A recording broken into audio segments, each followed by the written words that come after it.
BD news অ্যালার্টের আরও একটি সংবাদ সংযোগে আপনাদেরকে স্বাগত।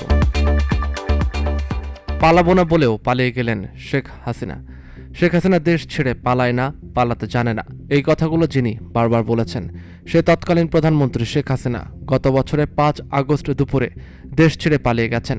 ছাত্র জনতার ব্যাপক বিক্ষোভের মুখে ছোট বোন শেখ রেহেনাকে সঙ্গে নিয়ে একটি সামরিক হেলিকপ্টারে করে দেশ ত্যাগ করেন তিনি। তার এই আকস্মিক পদত্যাগ ও দেশ ত্যাগে হতবাক আওয়ামী লীগ ও এর অঙ্গ সংগঠনের নেতারা। অনেকের দাবি তিনি নিজ দলের শীর্ষ নেতাদের তার এই সিদ্ধান্তের কথা জানাননি। গত বছর 4 আগস্ট রোববার বৈষম্য বিরোধী ছাত্র আন্দোলনের মার্চ টু ঢাকা কর্মসূচি ঘোষণার পর শেখ হাসিনা দেশব্যাপী অনির্দিষ্টকালের জন্য কারফিউ জারি করেছিলেন।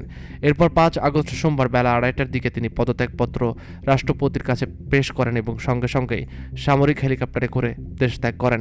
প্রধানমন্ত্রী থাকা অবস্থায় শেখ হাসিনা একাধিকবার জোর দিয়ে বলেছিলেন তিনি দেশ থেকে পালিয়ে যাবেন না। চীন সফর শেষে 14 আগস্ট 2024-এর এক সংবাদ সম্মেলনে তিনি ঢাকায় বলেছিলেন, অনেকেই বলছে প্রধানমন্ত্রী পালিয়েছে, শেখ হাসিনা পালায় না। এরপর গত 1 আগস্ট রাজধানীর কৃষিবিদ ইনস্টিটিউট বাংলাদেশ কেআইবি মিলনায়তনে এক অনুষ্ঠানে শেখ হাসিনা একই কথা পুনর্ব্যক্ত করেছেন।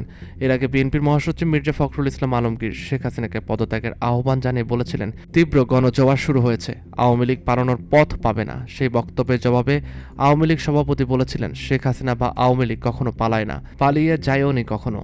কিন্তু তার সেই কথা ও আশ্বাস মিথ্যা প্রমাণিত হওয়ায় আওয়ামী লীগ ও তার অঙ্গ সংগঠনের নেতারা হতবাক। নির্বাচন বিশ্লেষক ও সাবেক সামরিক কর্মকর্তা ও বর্তমান অন্তর্বর্তী সরকারের নৌ পরিবহন উপদেষ্টা ব্রিগেডিয়ার জেনারেল অবসর এম সাখাওয়াত হোসেন একটি গণমাধ্যমে লিখেছেন, দেশে আজকে যা ঘটল এটাই হওয়ার কথা ছিল। গণ অভ্যুত্থান কখনো ঠেকানো যায় না। শিক্ষার্থীদের কোটা সংস্কার আন্দোলন সহজে সমাধান করা যেত, কিন্তু সাবেক প্রধানমন্ত্রী শেখ হাসিনার জেদের কারণে এত মানুষ মারা গেল।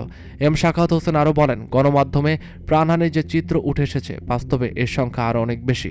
আরও কত মরদেহ কোথায় পড়ে আছে, কত গণকবর হয়েছে, কতগুলো নিরীহ মানুষের প্রাণ ঝরেছে। তিনি তো চলে গেলেন, এখন এর জবাব কে দেবেন?